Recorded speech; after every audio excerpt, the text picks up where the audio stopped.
time now for Countywide, a special presentation of Yavapai Broadcasting News. Join Paul David and Brad Miller as they talk with our community's leaders, newsmakers, and people in the know. You'll hear about the hot topics that affect all our lives here in Yavapai County. And now, here's today's Countywide.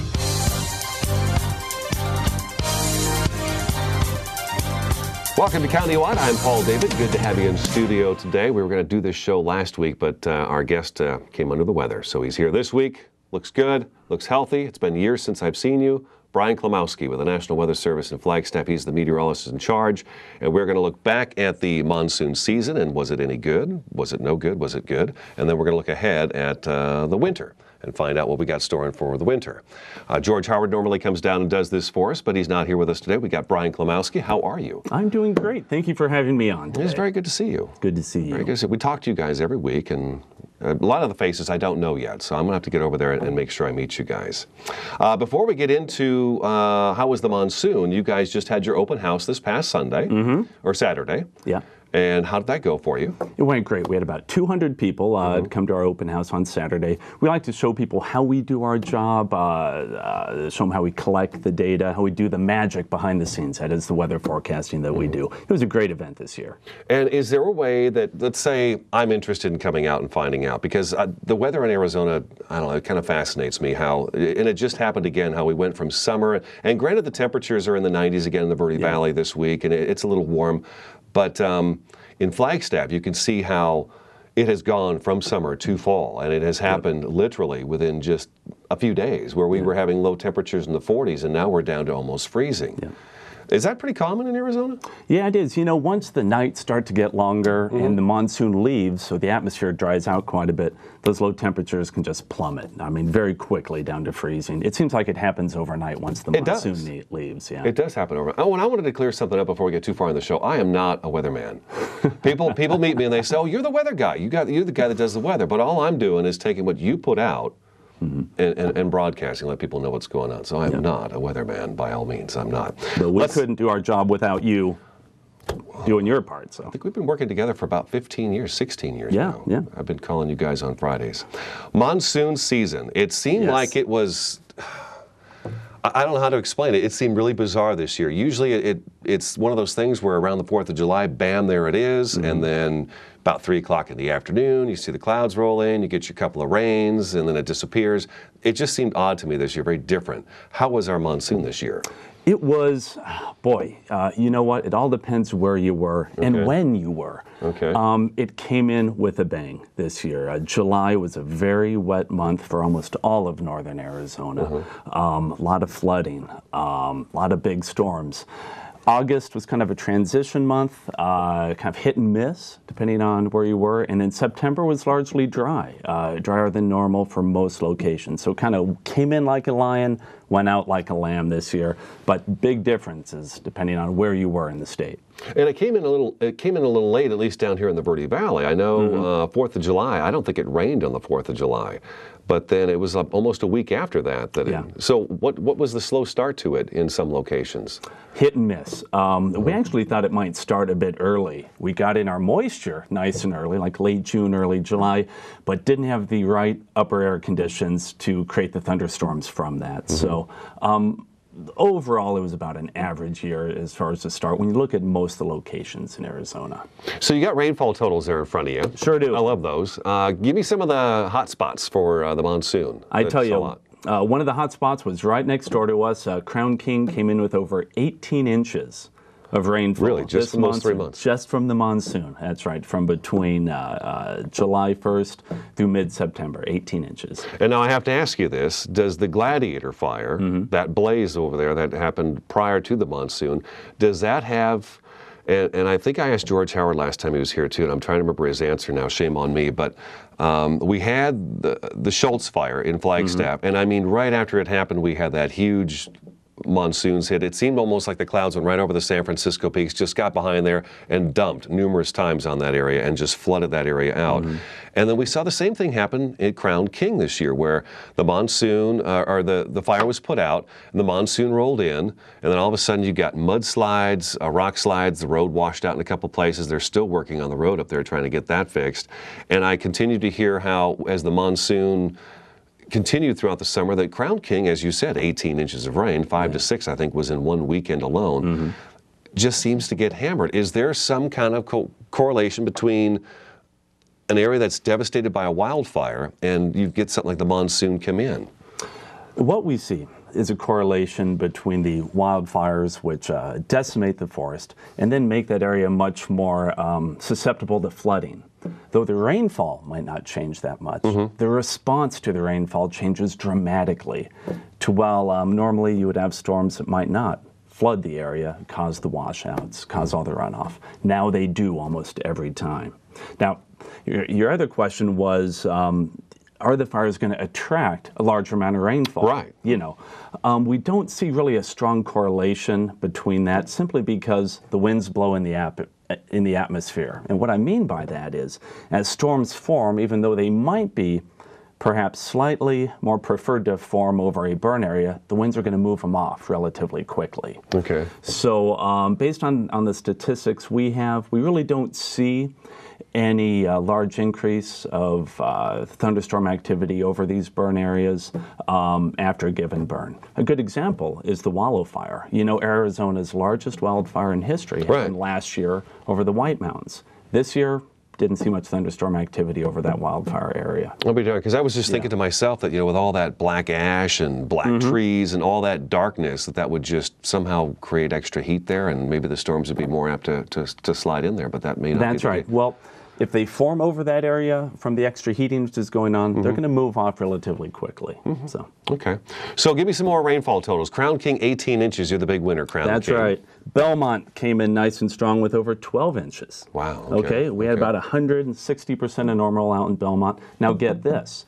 Flagstaff Airport came in far below normal. They had almost half as much rainfall as Belmont did. Only about 12 miles away, but half as much moisture over the monsoon season. I'll be darned. Just goes to show you the great variability that we have during our convective season, the monsoon season, when one thunderstorm can hit your neighbor but miss you. I'll be darned. Okay. Yep. What's some other ones? Oh, Who had the least amount? Oh, that would be in Page. Okay. Less than an inch and a half of rain over in Page, which really kind of hurts up there in the north, to where they're in some pretty severe drought conditions up in the northern part of the state, and this monsoon did nothing to really alleviate that. I'll be darned. I'll be darned. Let's take a look at some of our listening areas. We got Prescott right there. We got Prescott right here. Prescott was interesting. They ended up just right at about normal this year, but they got most of it very early. For instance, July was a very big month for Prescott. August, about average. September was below normal. So they got most of theirs early. But ended up right around normal. Most of the Verde Valley ended up right around normal. What is right around normal? About 6 inches or so. About 6 inches, okay. Cottonwood, 5 to 6 Clarkdale? inches. Cottonwood, let's see, Camp Verde had 5, Cottonwood had 6. Cottonwood 6, okay. And I know your weather station here in the Verde Valley is out there at Tuzagoot National Monument in Clarkdale. Okay. Yeah, they had the 6 inches. Clarkdale, Cottonwood, Camp Verde, Black Canyon City? Black Canyon City don't have them on this list. Don't have them, okay. All right. Flagstaff Airport got 6. What did Flagstaff? 6.2. Parts of Flagstaff had almost 10 inches. You go around to crazy. Sunset Crater, just on the northeast side, they had 12 inches. Walnut Canyon came in with 9. Fort Valley. Let's see if I have Fort Valley. I don't have Fort Valley, but they also came in between 10 and 12. The Flagstaff Airport seemed to miss all the rain this year in the Flagstaff area. I'll be darned. Yeah. Okay. We'll have to take our first break. All right. National Weather Service meteorologist in charge, Brian Klimowski, in studio today. I'm Paul David. This is Countywide. We'll be back in just a couple minutes.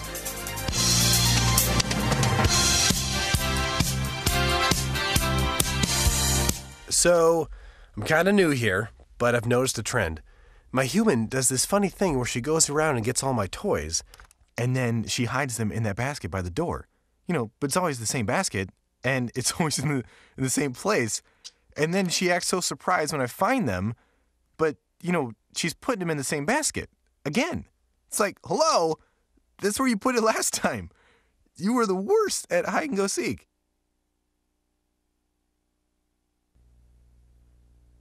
I was in junior high the first time I caught my mom using denial. She had to have known her painkillers were missing because I kept stealing them. Her denial was so out of hand. So she doesn't even know? I'm going out. It was like I could get away with anything. You kids have fun. And that was when I knew. When she was addicted to denial. Denial is a drug. Get help. The partnership at drugfree.org.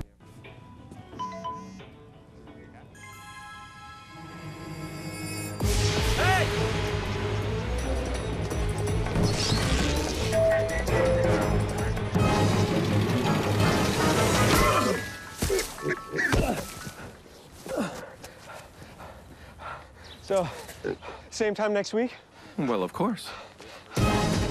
Put away a few bucks, feel like $1 million. For free tips to help you save, go to Feed the Pig. Now, some action from the courts. Billie Jean King renewing her rivalry with Arthritis. First set, furious volley, and right to the net for a winner. Beautiful forehand there. Arthritis, stunned. And here, match point. Billie Jean with the ace, taking it in straight sets. Afterwards, a jubilant Billie Jean King. Tennis is a weapon for me with arthritis. There's nothing like it for me to hit a ball, run to the ball, anytime, any court. I'm ready. Let's go.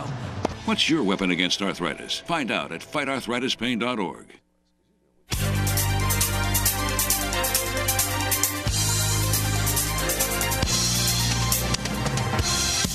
Welcome back to Countywide. I'm Paul David. Good to have you in studio today. Brian Klimowski with the National Weather Service in Flagstaff. He's the meteorologist in charge. What does that mean, meteorologist in charge? That means I'm responsible for the resources on station, the administration of the office, basically taking care of the place. You're the boss. All right. The word El Nino has come up. Yes. Makes me scared now that I live in Flagstaff. Last time I heard that, I thought it was the winter of 2010 where I shoveled feet and feet and feet of snow. Too much snow. But I think we did talk with Chris Outler and Dave Vonderheide. We've had them on for the last couple of weekends, kind of talking about, okay, how's this shaping up? What does it look like? Are we in store for an El Nino winter? And first, before we do that, anybody who's new to the area may not know what El Nino, and then the opposite is La Nina. So can you give us the definition of El Nino and what it is and what's taking place that causes that? Be happy to. El Nino simply means a warming of the equatorial Pacific waters. Okay, just a little bit. You know, we're talking maybe a half degree, 1 to 2 degrees Celsius. But what that does is that engenders a change in the atmospheric conditions. You know, it's that ocean-atmosphere feedback where, you know, changes in the ocean temperatures impacts the atmosphere. What the impacts are when we're in the El Nino conditions, that is the equatorial Pacific waters are slightly warmer than normal, is that it tends to bring storm systems farther south across the United States, okay, and bring greater than normal precipitation to the southern tier of the United States. Peru might cause droughts in Australia as well. So it, you know, has an impact around the world. A half a degree? Half degree. Oh, wow. To 2 to 3 degrees would be a strong El Nino. Yeah. So do you happen to know what the temperature of the water is prior to an El Nino coming in, and then what the temperature of the water is when it gets severe, do you? What's your question? The temperature of the water. Yeah. Okay, what's the normal temperature that's warming up? Yeah. You know, we look a lot at the deviations and not the actual temperatures. So, okay. Yeah.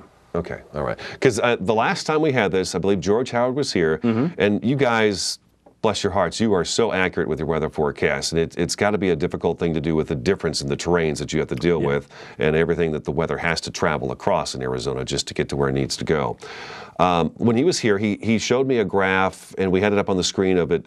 It showed that it did. Normally, the storms kind of drop out of the, I want to say the northwest, kind of cut across Oregon, Washington, and Colorado and stuff, and we get kind of the bottom edge of those things. That's right. But this particular year, he brought the graph in, and it showed it coming down the Pacific and then cutting straight across the middle of Arizona. That's right. Do we have, I know we don't have any graphs today to show, but have we seen anything like that and exactly what the predicted winter trough is going to be?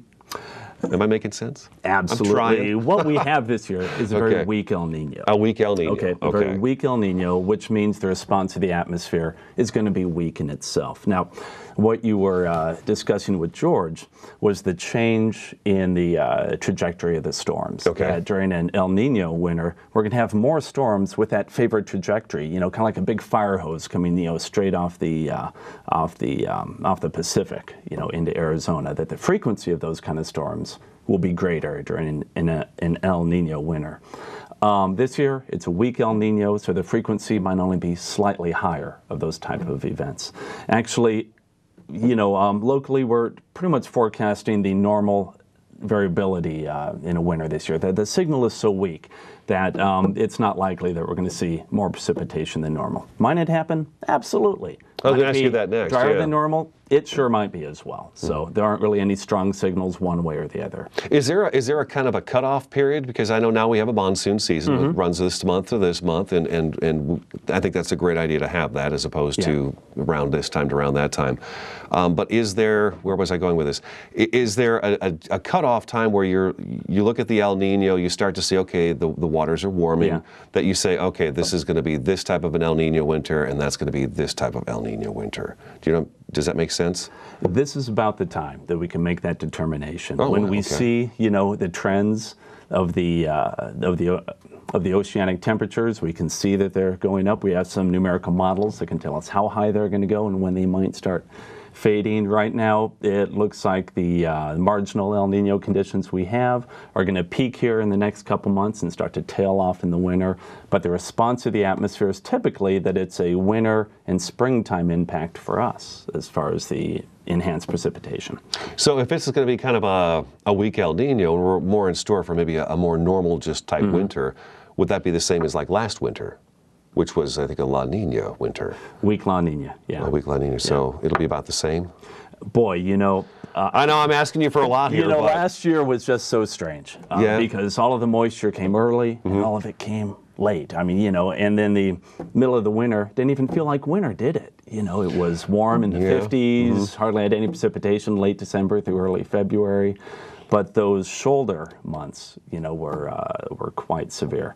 I think it'd be a stretch to say that it would be like last year, though the end total might be similar. Like we might have 100 inches of snow in Flagstaff, we might have 8 inches of rain down here, or 6 inches of rain down here. But how it comes, I'm sure, will be different. So tell me what a La Nina is. Since we gave the definition of El Nino, anybody new that doesn't know La Nina, what does La Nina typically mean? That means colder than normal temperatures in the equatorial Pacific, which kind of has the opposite effect. Instead of steering these storms down toward the southern tier of states, it kind of moves it back up toward the northern tier of states. A La Nina winter would be one that might give Seattle a lot of rainfall during the winter, and California could be very dry.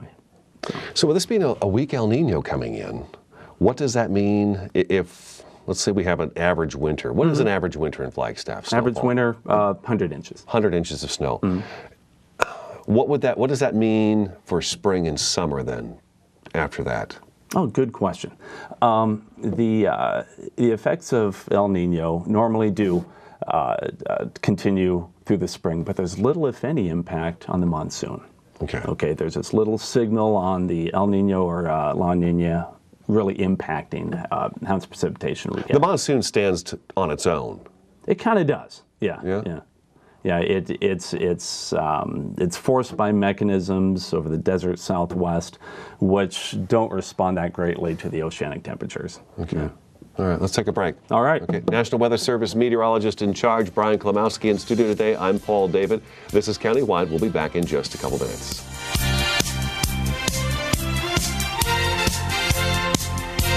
Having a fire escape plan is very important to keep your family safe and together in the event of a fire. When you awake to the sound of a smoke detector and smoke in your room, don't stand straight up. Carefully roll off your bed and stay low under the smoke. If your door is shut, feel the door with the back of your hand. Slowly open the door if no heat is felt. Always stay low until you get to the outside of your home. Always have 2 ways out of your house and a specified meeting place somewhere outside your home. Home escape plans should be drawn up and rehearsed on a regular basis. This could be the difference between life and death if caught in a fire. Yes, ready? Go get it.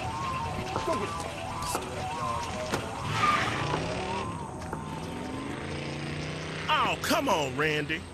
Animal shelter, here I come. And no, I'm not crazy or emotionally damaged. That's a stereotype. I just belong to a total loser. I'm a good dog. So if you want a pet, adopt. And if you see Randy, tell him he dropped his wallet.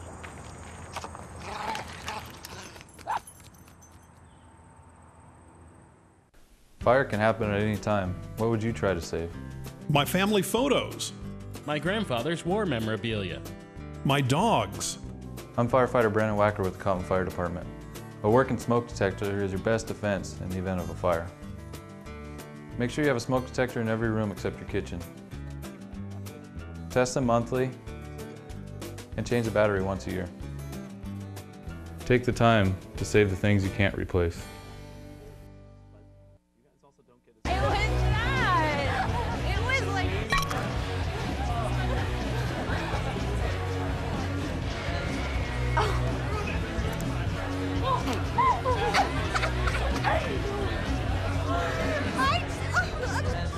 It's easy to tell if you've had way too many.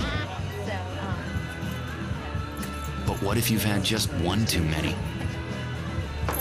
Buzz driving is drunk driving.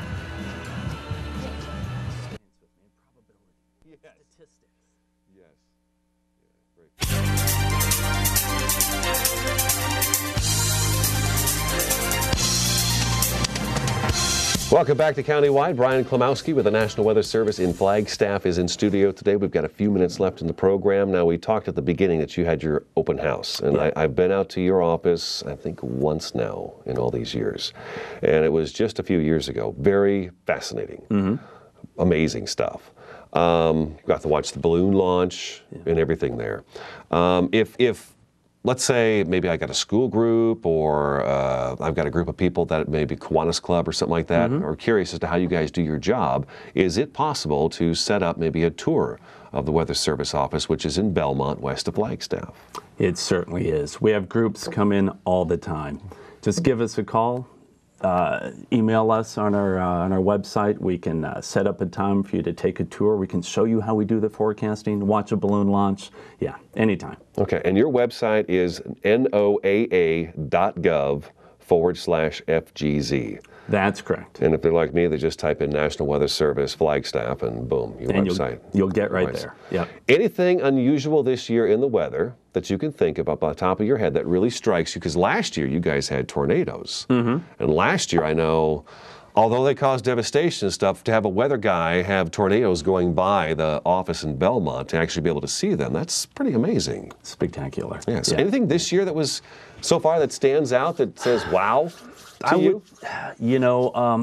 the flooding on the Gladiator fire, just the amazing landslides, debris flows we had associated with the floods after that burn were just tremendous. I mean, very memorable, spectacular. That was some of the more memorable events we had, this year. Flooding was kind of the word for this monsoon season. Yeah. Flooding for the year. Okay. All right, that's going to wrap it up for us. NOAA.gov/FGZ. That's the website you can go to. Or again, you can just search for National Weather Service Flagstaff, and it'll take you right there. I don't like saying Flagstaff. It's National Weather Service Belmont. Yeah. You guys are in Belmont. Yep. Okay. All right. Thanks for coming in. Paul, thank you very much for having me. That's Brian Klimowski. He's National Weather Service meteorologist in charge. I'm Paul David. That's today's Countywide. We will talk to you again next time.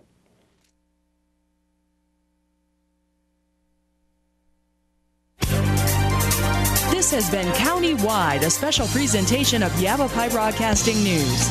Listen in each Tuesday and Thursday as we tackle the hot topics and talk to the decision makers across Yavapai County. That's Countywide with Brad Miller and Paul David each Tuesday and Thursday on this Yavapai Broadcasting station.